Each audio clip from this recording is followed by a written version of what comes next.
죽어도 당신을 사랑하지만 나라는 포기할 수 없소. 도산 안창호의 눈물겨운 로맨스와 지독한 현실. 여러분, 잠시 이 장면을 머릿속에 그려보시겠어요? 1919년의 어느 차가운 새벽, 미국 샌프란시스코 기차역입니다. 만삭의 몸으로 남편의 코트자락을 붙잡고 오열하는 한 여인이 있습니다. 그녀의 이름은 이혜련. 그리고 그녀를 뿌리치고 기차에 몸을 실어야만 하는 남편. 바로 우리가 교과서에서 도덕 선생님처럼 배웠던 도산 안창호 선생입니다. 여보, 지금 가면 언제 와요? 뱃속의 아이 얼굴은 보셔야죠. 아내의 처절한 외침에도 도산은 입술을 깨물며 눈물을 삼킵니다. 사실 도산은 이때 상해 임시정부로 떠나면 언제 돌아올지, 아니 살아 돌아올 수 있을지조차 알 수 없는 상황이었거든요. 요즘 말로 하면 역대급 나쁜 남편일지도 모릅니다. 가족을 팽개치고 오직 대의만을 쫓는 남자였으니까요. 하지만 그가 기차 창밖으로 손을 흔들며 마지막으로 남긴 말은 무엇이었을까요? 내 나라가 없으면 내 가족도 없어. 이 짧은 한마디에 담긴 절규가 들리시나요? 오늘 우리는 인간 안창호의 뜨거웠던 사랑과 그 사랑을 희생해야만 했던 한 남자의 지독한 고독 속으로 들어가 보려 합니다. 첫날 밤에 나는 대화가 독립운동이란? 전설적인 귤농장 로맨스의 실체. 도산 안창호와 이혜련 여사의 첫 만남은 요즘 청춘들처럼 달콤한 소개팅이 아니었습니다. 정략 결혼이 흔하던 시대였지만 안창호는 달랐어요. 그는 이혜련 여사를 처음 본 순간부터 우리는 단순히 부부가 아니라 독립을 위한 동지가 되어야 한다고 선언했죠. 상상해보세요. 혼례를 치르고 단둘이 남은 첫날 밤, 신랑이 신부에게 사랑한다는 말 대신 우리 공부하러 미국으로 갑시다 라고 외치는 장면을요. 지금 기준으로 보면 정말 황당하게 창피한 워커홀릭 남편이죠. 하지만 혜련 여사는 그 결연한 눈빛에 반해버리고 맙니다. 1902년 두 사람은 한국인 부부 최초로 미국 유학길을 오릅니다. 태평양을 건너는 배 위에서 두 사람은 서로의 손을 꼭 잡고 약속했습니다. 우리 개인의 행복이 아니라 민족의 행복을 위해 살자고요. 이게 바로 우리가 몰랐던 도산의 사랑법이었습니다. 오렌지 따는 손으로 나라를 구하다. 노동 현장에서 피어난 리더십. 미국에 도착한 도산 부부의 삶은 어땠을까요? 화려한 다라 뒤에는 처절한 노동이 기다리고 있었습니다. 여러분, 캘리포니아의 뜨거운 태양 아래서 하루 종일 오렌지를 따는 일을 상상해보세요. 허리는 끊어질 것 같고 손끝은 진무르지 일수였습니다. 그런데 여기서 도산의 천재적인 면모가 드러납니다. 보통 사람들은 아이고 힘들어 죽겠다 하며 술이나 한잔 했겠지만 도산은 달랐어요.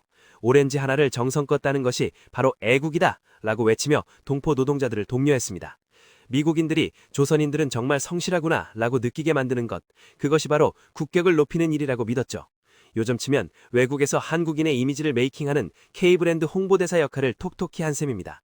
잠깐 이 이야기가 가슴에 와 닿으신다면 구독과 좋아요 부탁드려요.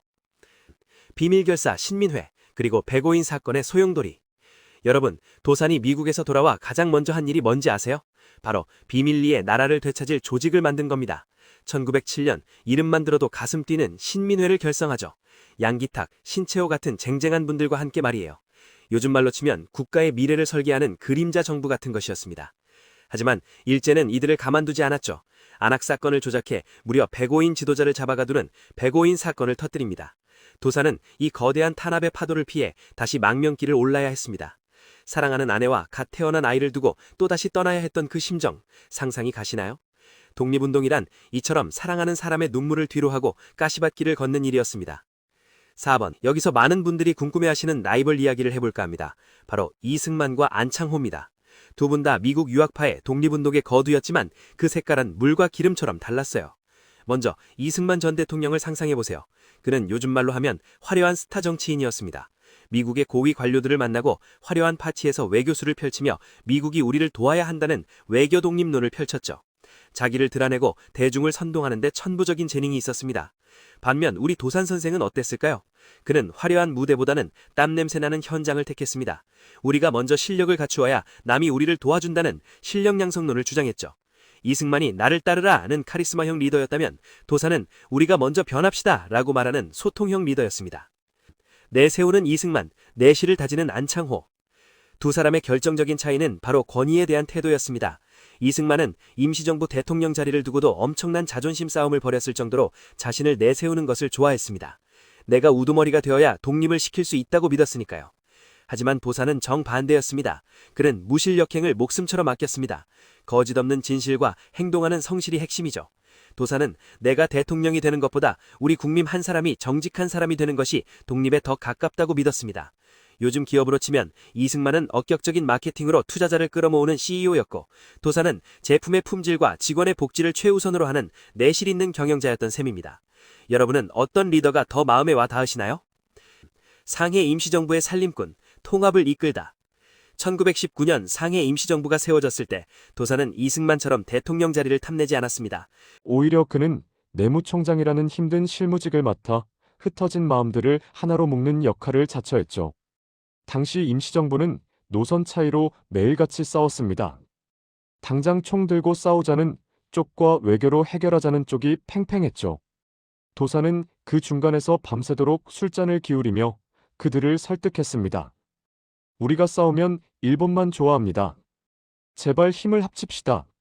이승만이 미국에서 외교활동에 전념할 때 도사는 좁고 더운 상해 골목에서 독립운동가들의 끼니를 챙기고 여비를 마련하는 꾸준히를 도맡아 했습니다. 사랑하기 때문에 돈을 보낼 수 없답니다. 아내에게 보낸 잔인한 편지. 도사는 공금을 다루는 데 있어서는 이승만보다 훨씬 더 엄격했습니다. 이승만이 외교 활동을 위해 막대한 독립자금을 사용했던 것과 달리 도사는 정작 미국에 있는 본인의 가족에게는 단 1달러도 개인적으로 보내지 않았습니다. 혜련 여사가 아이들 학비가 없어 간곡히 편지를 보냈을 때 도산의 대답은 차가웠습니다. 부인, 이 돈은 동포들의 피땀입니다. 내 가족을 위해 쓸 수 없으니 스스로 방책을 세우시오. 이건 정말 독한 거죠. 하지만 이것이 바로 도산이 추구했던 무실이었습니다. 자신에게 가장 엄격해야 남을 설득할 수 있다는 철칙이었죠. 이토 히데보미와의 당판, 그 일촉즉발의 순간. 1907년 이토 히데보미는 도산을 자기 편으로 소폭하기 위해 유혹합니다. 청년 안창호, 그대의 재능이 아까우니 우리와 손을 잡고 동양 평화를 위해 일해보지 않겠는가. 도산의 대답은 명쾌했습니다. 당신이 말하는 평화는 강자가 약자를 집어먹는 평화 아니오. 진정한 평화는 서로의 주권을 존중하는 데서 시작하오. 이토 히데보미라는 당대 최고의 권력자 앞에서도 기죽지 않고 내실 있는 논리로 압도해버린 거죠. 이승만의 외교는 협상이었다면 도산의 외교는 진리였습니다. 흥사단, 100년을 내다본 엘리트 교육의 요람. 도산은 단순히 독립운동만 한 게 아닙니다. 그는 교육에 미친 사람이었어요. 우리 민족이 힘이 없는 이유는 실력이 없기 때문이다 라며 흥사단을 조직합니다. 이게 요즘 말로 치면 인성중심 자기개발 커뮤니티입니다. 입단 조카는 거짓말을 하지 않는 것부터 시작했죠. 도산은 믿었습니다. 화려한 구호보다 더 중요한 건 한 사람의 인격이라고요.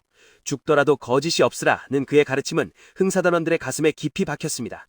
거체리를 중시하던 당시 사회 분위기 속에서 도산의 이런 행동은 가히 혁명적이었습니다. 도산의 패션 철학, 애국자는 옷도 잘 입어야 되나? 여러분, 도산의 사진을 보면 언제나 정장을 꼿꼿하게 차려입고 계시죠? 왜 그랬을까요? 도산은 나라 없는 백성일수록 품위를 잃지 않으면 무시당하지 않는다고 생각했습니다. 이건 허세가 아니었습니다. 미국에서 구걸하는 동포가 있으면 직접 옷을 사다 입히고 머리를 깎아주며 우리가 우리 스스로를 귀하게 여겨야 남도 우리를 귀하게 여긴다고 가르쳤죠. 겉모습조차 내실 있는 마음가짐의 표현이라고 본 겁니다. 왜 나를 고문하지 않고 비웃는가? 일본 순사도 당황시킨 당당함. 도산이 체포되어 일제의 신문을 받을 때의 이야기입니다. 일본 검사가 당신도 이제 그만 포기하고 협력하라 라고 유혹하자 도산이 허허 웃으며 이렇게 말했답니다. 나를 가둘 수는 있어도 내 정신을 가둘 수는 없어. 나를 고문하시오. 하지만 나를 설득하려 하지는 마시오. 상대방의 논리를 완전히 압도해버리는 이 기계. 감옥 안에서도 그는 매일 아침 세수를 하고 옷매무새를 다듬어 적에게 흐트러진 모습을 보이지 않았습니다. 마지막 유언과 혜련 여사의 눈물. 1938년 모진 고문 끝에 병보석으로 풀려난 도사는 병원에서 생을 마감합니다. 마지막 순간 그는 아내와 자식들의 이름을 부르는 대신 민족을 걱정했습니다. 낭망은 청년의 죽음이요. 청년이 죽으면 민족이 죽는다. 끝까지 민족의 미래만을 걱정했던 이 거인. 소식을 들은 미국 식구들은 통곡했습니다. 혜련 여사는 남편의 유품인 낡은 성경책과 안경을 품에 안고 며칠을 울었습니다. 평생 남편의 얼굴보다 사진을 더 보는 사람을 살게 되었던 여인의 희생이 있었기에 도사는 무실력행의 삶을 완성할 수 있었습니다. 당신이 몰랐던 안창호의 출생 비화.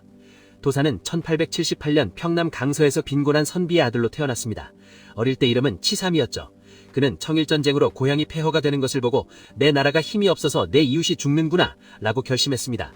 도산이라는 호도, 하와이 섬이 우뚝 솟아있는 것을 보고 우리 민족도 저렇게 서야 한다 라는 뜻으로 지은 것이니 그의 삶은 처음부터 끝까지 오직 나라였습니다.